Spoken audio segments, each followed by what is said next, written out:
Welcome back, Eagle Eyes on Tech. I'm Eagle Falcon. That was not supposed to happen. Oh well.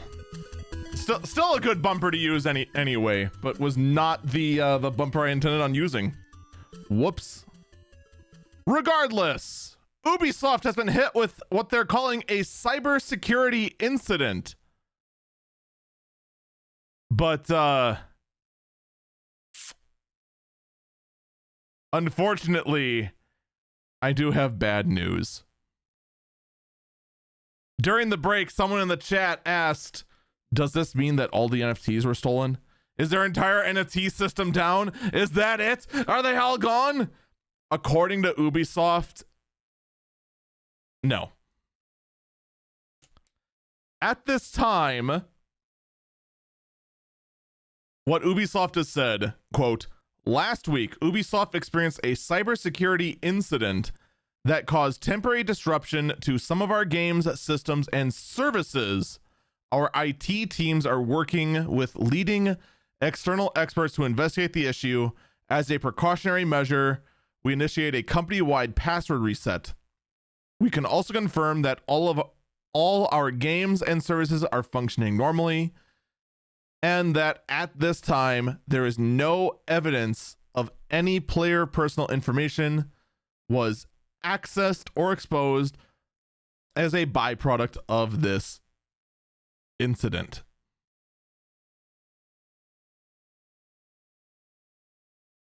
So no, at this time, it would appear their NFT system that nobody cares about, apparently not even the hackers, well, it is still up and running. Anyone else find it weird that they're calling it a cybersecurity incident, which is the exact same phrase that's used in Watch Dogs?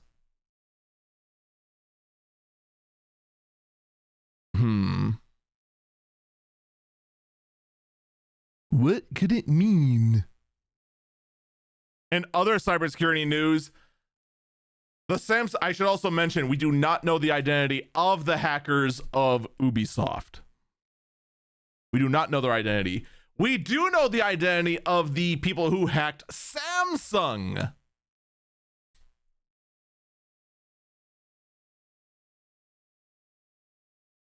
And this one actually is a big deal because source code related to the operation of Galaxy devices were in fact leaked out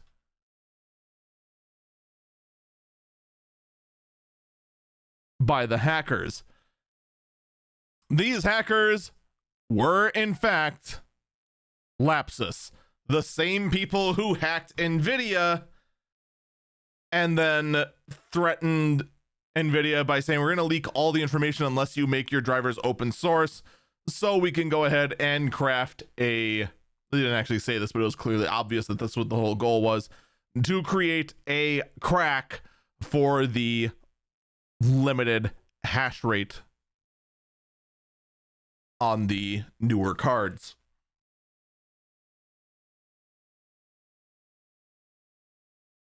Now, at this time, Samsung said that they do not believe that any business or customer data was stolen. It was all just internal documents within Samsung. I'm sorry, I got distracted because someone in the chat said, so what you're saying is that the first set of hackers that attacked Ubisoft were in fact anonymous. No, they were not anonymous. They were anonymous. Not that anonymous. Actually anonymous. No, not the actual anonymous.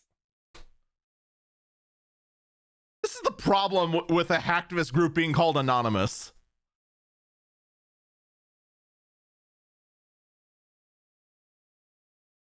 But then after Lapsus went ahead and took the credit, they went ahead and leaked the data anyway. And currently at this time, the data is being skimmed through. I got a feeling that we're not going to find a whole lot in all of it anyway. Now, for those thinking that the hack on NVIDIA, also done by Lapsus, not by Anonymous, not that Anonymous, would lead to not a whole lot, well, good news! The stolen data from NVIDIA is being used to disguise malware as NVIDIA GPU drivers. This is why we can't have nice things. Now, fortunately, for the average person, this will mean basically nothing. Because the overwhelming majority of you, when it comes to getting drivers, you're just going to get from NVIDIA's site. Or you're going to be even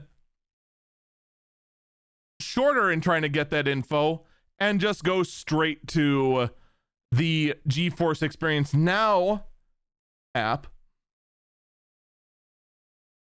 then wonder why you have to sign in and then hit the update button.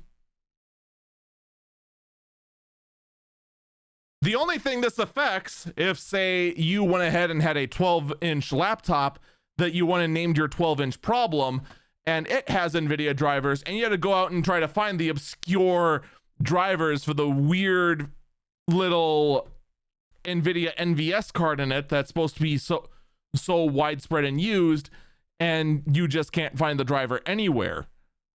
That is when you could run into problems.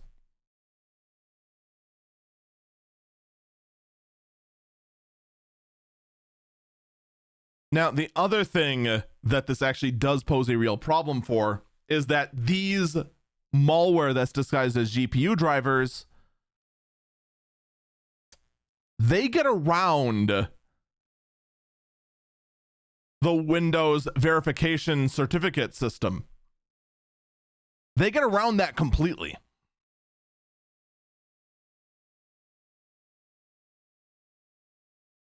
So that is something that Windows is going to have to go ahead and patch themselves, and they're going to have to do it very, very soon. Whee!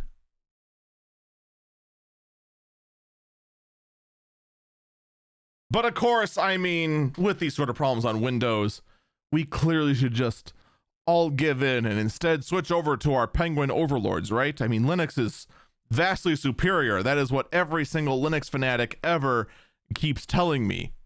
Only the fanatics, though. The reasonable people are just like, yeah, it's fine. It has its uses. Well, I got something for you guys. Linux has been bitten by its most high severity vulnerability in years.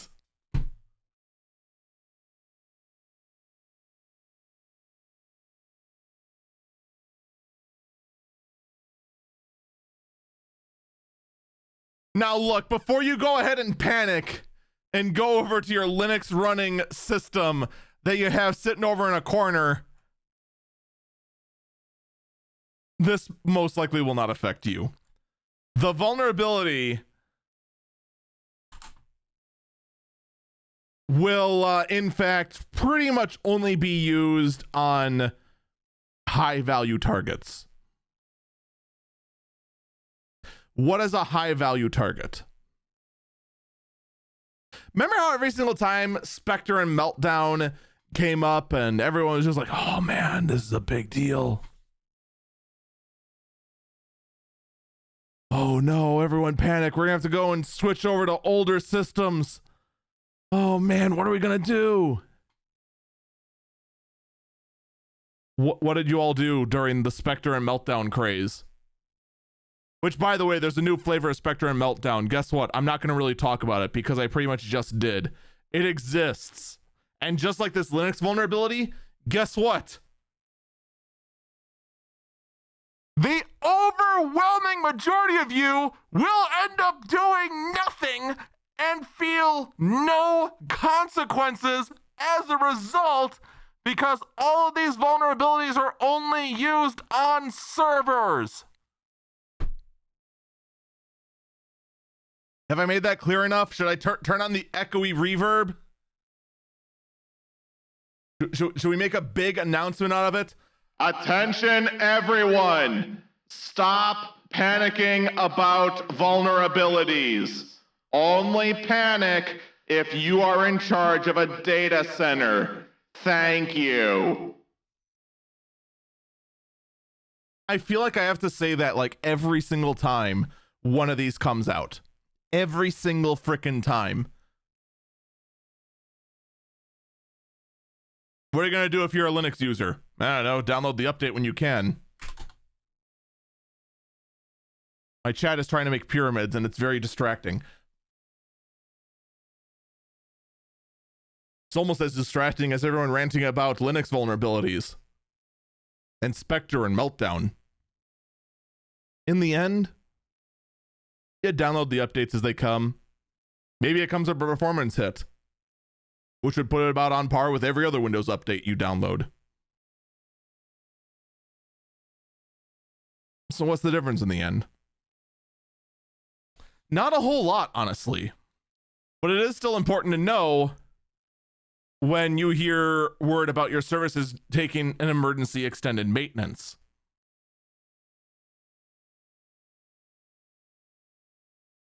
Oh, hey, remember how I said I wasn't going to talk about Meltdown or Spectrum variants?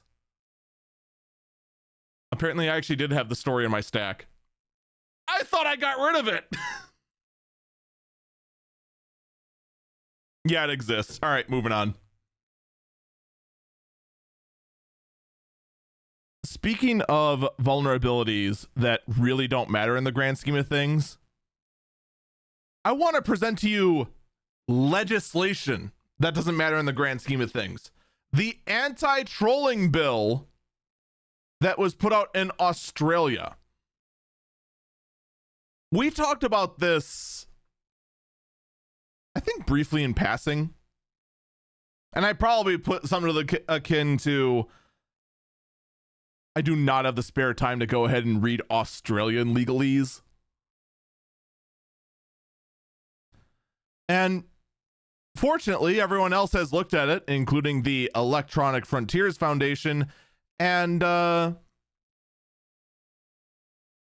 actually in this case, Electronic Frontiers Australia edition of the EFF, has looked at this and said that,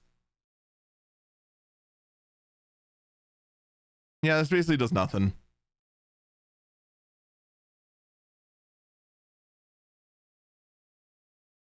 It might help, like, quote, circumstances of a privileged few, but in the end, it's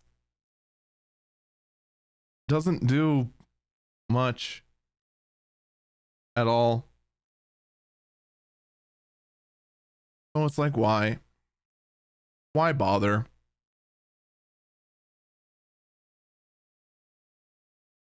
The whole thing could possibly lead to more defamation lawsuits. Oh, by the way, the whole thing with Artesian computers, there's a lot of people saying that Artesian builds could be sued for defamation.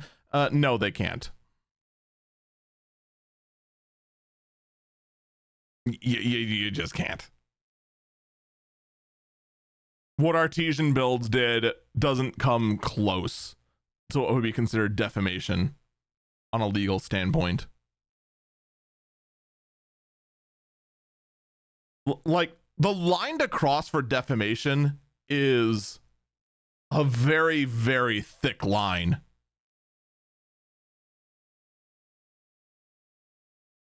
So it's always one. You could file a defamation lawsuit. You're not going to win, especially in the case of Artesian computers. Here's the other thing. I hate to actually go back to Artesian computers again, but let's put it this way.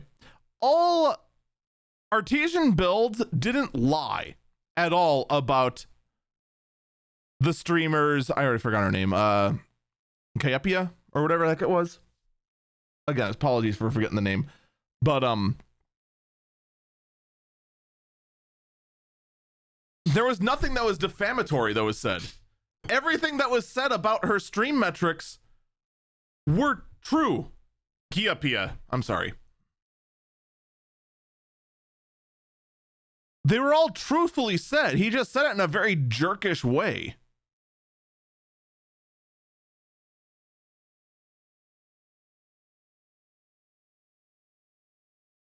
Like, that would be a defamation lawsuit that you're not going to win.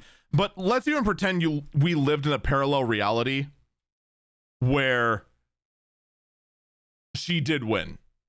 That somehow she got, like, the most anti-artesian builds, or artesian builds frickin' jury out there, and, like, the worst judge on the planet. And she won that defamation lawsuit. What are you gonna win? The assets are frozen.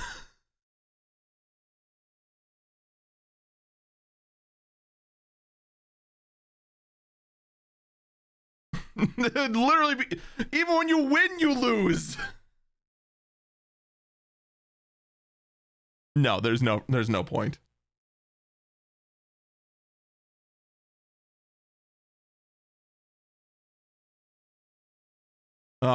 But let's actually get back to the topic about legislation that is absolutely ridiculous and will eventually accomplish nothing. On that same topic, I have the latest executive order issued by President Biden in regards to cryptocurrency. And you know what's amazing about this? The number of people that read this executive order and assume it does anything right here, right now. So this has been rumored for a while, but the news of this crypto bill, or this crypto executive order, I should call it correctly, this crypto executive order has pretty much been smothered by what's going on in Ukraine. Quick, raise of hands. Who's surprised by that? No one? That's what I thought. And it's just basically like, oh, he's going to do it. He's going to sign something about crypto. He's going to sign something about crypto. The long executive order, and it's a long one. It talks a lot about how there's a lot of potential with cryptocurrency, but we just don't know what the potential is for the betterment of the United States for crypto technology and blockchain technology. So you know what the executive order did?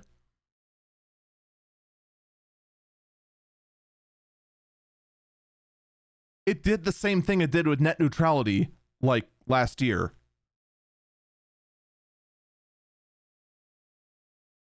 Assembled a committee to go ahead and evaluate the topic more in detail so that more intelligent action can be taken on the matter.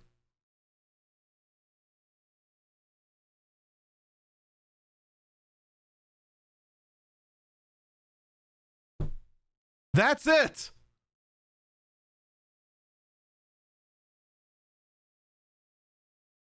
The whole thing, like a lot of things in politics, is a massive word salad buffet that has sentences that give the illusion that they have action, but none of them do.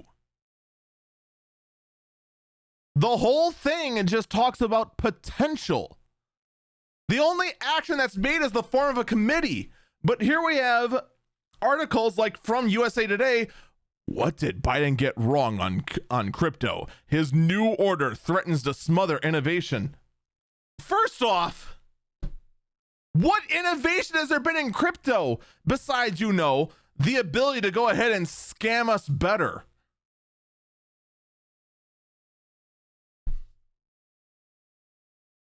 The developments in cryptocurrency as a whole have been awful. Just awful.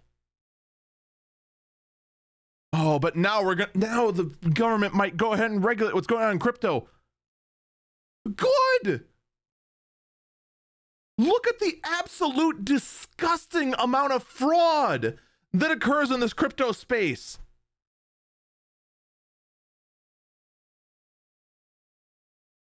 Oh, but I can do pump and dumps and stuff, and I can't do that in other places.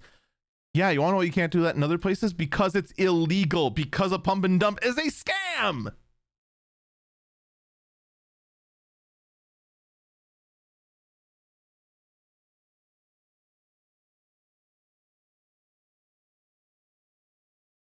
You know what the funny thing was?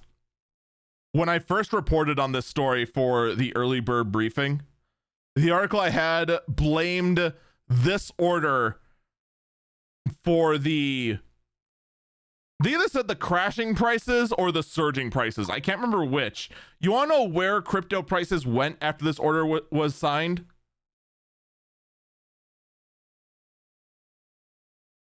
Stagnant.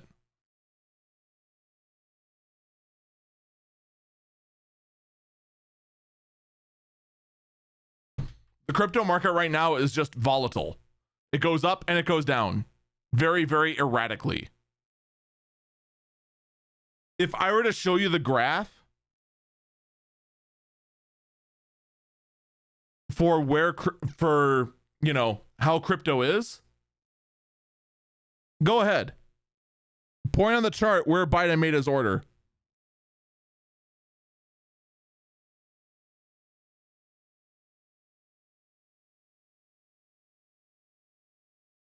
The answer actually was towards the end, if you actually even saw it, where it peaked up a little bit. That's it. But other spikes happened earlier in the week just because, whatever.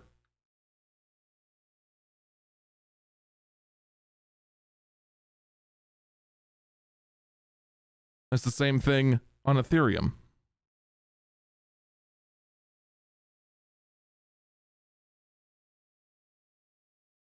Like it is nothing.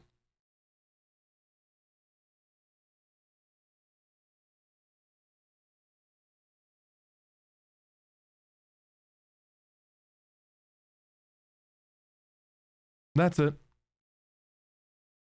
The end. Everyone wants to look at this order saying, oh man, President Biden finally mentioned the word crypto. That means something had to happen. No, nothing happened. Because the US federal government, surprise, surprise, doesn't know a whole lot about crypto.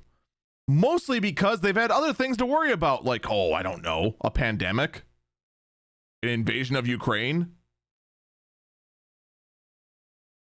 nap time, leading their administration in. They've only been in there for a year. Like half the first year was just assigning the cabinet. But what about my Dogecoins? Yeah, I think they have higher priorities on their mind.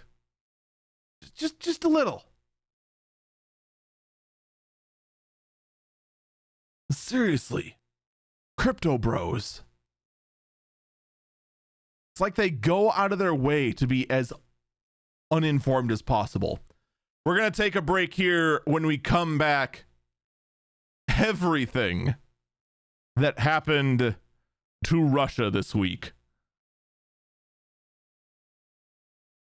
Oh boy, you thought the Iron Curtain was coming down last week.